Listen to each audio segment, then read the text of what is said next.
गुरुकुल में एक वृद्ध ऋषि अपने शिष्यों को प्रेम की शक्ति पर उपदेश दे रहे हैं। ऋषि: पुत्रों, प्रेम केवल भाव नहीं, वह तप है, युद्ध है, बलिदान है। ऐसा ही एक अमर प्रेम था रानी मदालसा और राजा ऋतुध्वज का। लेकिन जहां प्रेम होता है वहां ईर्ष्या भी जन्म लेती है, जैसे कृतवर्मा, जिसने उनके जीवन को तोड़ने का हर प्रयास किया। मदालसा, गंधर्व कन्या, ध्यान में लीन होती है पर हृदय अशांत है। स्वप्न में एक योद्धा बार बार आता है, वही चेहरा, वही आंखें। मदालसा: स्वगत। कौन है ये योद्धा जो मेरे स्वप्नों में उतरता है? क्यों मेरी आत्मा उसे पहचानती है? ऋतुध्वज एक वीर, न्यायप्रिय राजा है, मगर हर रात उसे एक स्त्री की मधुर लोरी सुनाई देती है। उसे लगता है जैसे कोई उसे बुला रहा है। महर्षि नारद मदालसा से कहते हैं, तुम्हारा भाग्य पृथ्वी से जुड़ा है, वहां एक आत्मा तुम्हारी प्रतीक्षा कर रही है। मदालसा पृथ्वी पर जन्म लेती है, एक दिव्य कन्या के रूप में, एक वनवासी आश्रम में। पाताल के राक्षस पाताल केतु को गंधर्वों की दिव्यता का अहंकार है। जैसे ही उसे मदालसा की पृथ्वी यात्रा का ज्ञान होता है, वह उसे बंदी बनाने का निर्णय करता है। पाताल केतु हंसते हुए: अगर गंधर्वों की देवी पृथ्वी पर आई है तो वह मेरी रानी बनेगी। एक वन में राजा ऋतुध्वज शिकार के लिए आते हैं। वहीं एक नदी के किनारे उन्हें मदालसा दिखती है, ध्यानमग्न, शांत, दिव्य। दोनों की आंखें मिलती हैं और समय थम जाता है। मदालसा: आप वही योद्धा हो जो मेरे स्वप्नों में आते थे। ऋतुध्वज: और तुम मेरी आत्मा की अधूरी ध्वनि हो। प्रेम पहली ही भेंट में परिपक्व हो जाता है। ऋतुध्वज रात होते ही पाताल केतु के राक्षस मदालसा को अगवा कर लेते हैं और उसे पाताल लोक ले जाते हैं। राजा को जब इसका पता चलता है तो वह दीवाने से हो जाते हैं। शपथ लेते हैं, जब तक उसे वापस ना लाऊं, न राज्य लूंगा न शांति। ऋतुध्वज एक गुप्त तांत्रिक से मिलकर पाताल लोक का द्वार खुलवाते हैं। भीतर प्रवेश करते ही मायावी भ्रम, असुरों की सेना, भस्म करने वाले मंत्र और जलते हुए अग्निकुंडों की दुनिया दिखाई देती है। पाताल केतु से युद्ध होता है। भीषण, चमत्कारी मंत्रों और तलवारों का टकराव होता है। पाताल केतु: तू एक स्त्री के लिए अपना जीवन दांव पर लगा रहा है। ऋतुध्वज: वो स्त्री नहीं, मेरी आत्मा है।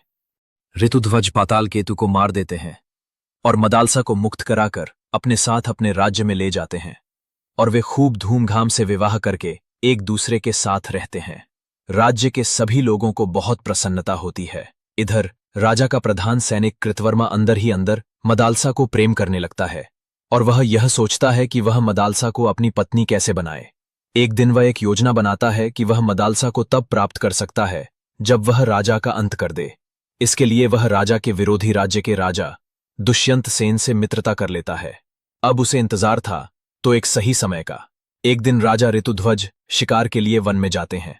तभी उनकी रानी मदालसा उनसे कहती हैं कि वे आज शिकार के लिए वन न जाएं।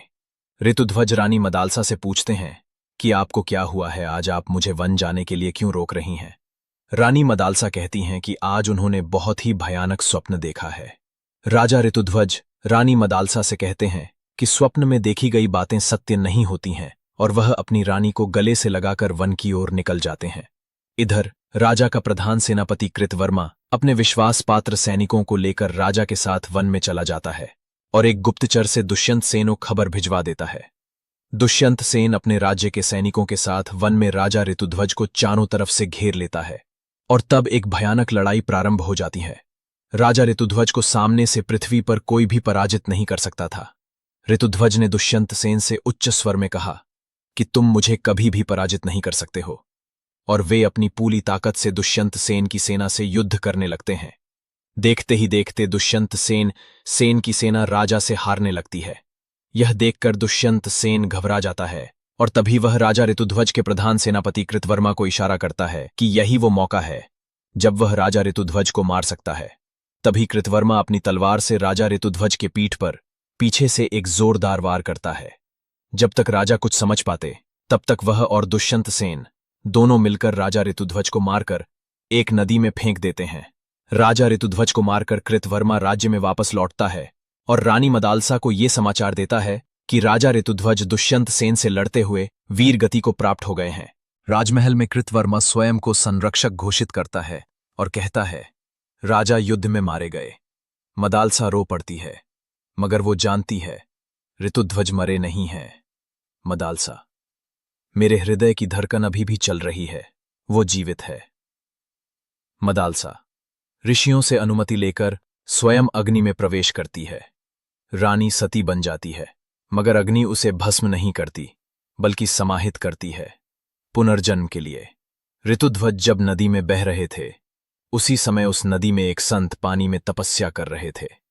संत ने नदी में बहते हुए ऋतुध्वज को देखा और उन्होंने राजा को नदी से बाहर निकाला, और जब उन्होंने उनकी नाड़ी को देखा तो उनकी सांसें चल रही थीं। संत ने औषधि देकर राजा ऋतुध्वज को मरने से बचा लिया। जब राजा ऋतुध्वज को होश आया तो संत ने उनसे पूछा कि वे कौन हैं और किसने ये तुम्हारी दुर्दशा की है। राजा ऋतुध्वज ने संत को अपना परिचय दिया कि वे राजा ऋतुध्वज हैं और उनके ही प्रधान सेनापति कृवर्मा ने विश्वासघात से मारकर नदी में फेंक दिया है। कुछ साल बाद मदालसा एक ब्राह्मण की कन्या बनकर जन्म लेती है। बचपन से ही दिव्य गुण उसमें होते हैं, संगीत, शांति और तेज। एक दिन राजा ऋतुध्वज वन में घूम रहे होते हैं, तभी उनको एक लोरी सुनाई देती है, बिल्कुल वही आवाज में जो उनकी रानी मदालसा सुनाती थीं।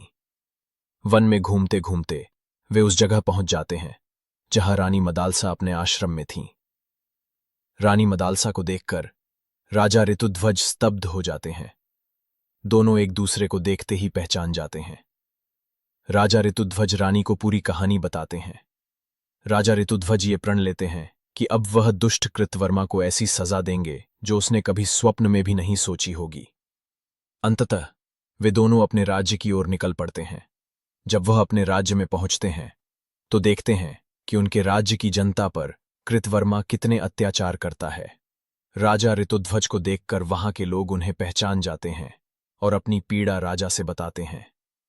राजा ऋतुध्वज लोगों को विश्वास दिलाते हैं कि कृतवर्मा कल का सूर्योदय नहीं देख पाएगा। राजा ऋतुध्वज और राज्य के सभी लोग कृतवर्मा को घेर लेते हैं। कृतवर्मा जब तक कुछ समझ पाता, तब तक राजा ने उसे घसीटकर गद्दी से नीचे जमीन पर गिरा दिया और अपने महल के सामने एक हवन कुंड बनवाकर उसे उसी कुंड में डाल दिया, जिस कुंड में रानी मदालसा ने अपनी इच्छा से अपने प्राण त्यागे थे। कृतवर्मा को अग्नि में जलता देखकर दुष्यंत सेन ने अपने ही हाथों से अपने प्राण त्याग दिए। अब राज्य के सभी लोग सुखी थे। राजा ऋतुध्वज और रानी मदालसा ने अपने जीवन की एक नई शुरुआत की। ये कहानी हमें बताती है कि जैसा हम दूसरों के साथ व्यवहार करते हैं, वैसा ही हमें अपने साथ जीवन में कभी न कभी भोगना जरूर पड़ता है। अगर आपको हमारी ये कहानी पसंद आई तो शेयर, सब्सक्राइब, लाइक जरूर करिएगा। हम आपके लिए एक नई और भी इंटरेस्टिंग स्टोरी को लेकर जल्द आएंगे। दोस्तों, आज की ये हमारी कहानी आपको कैसी लगी? अगर अच्छी लगी हो तो शेयर, सब्सक्राइब, लाइक करना मत भूलिएगा। मिलते हैं एक अगली नई इंटरेस्टिंग कहानी के साथ में। तब तक के लिए जय हिंद, जय भारत।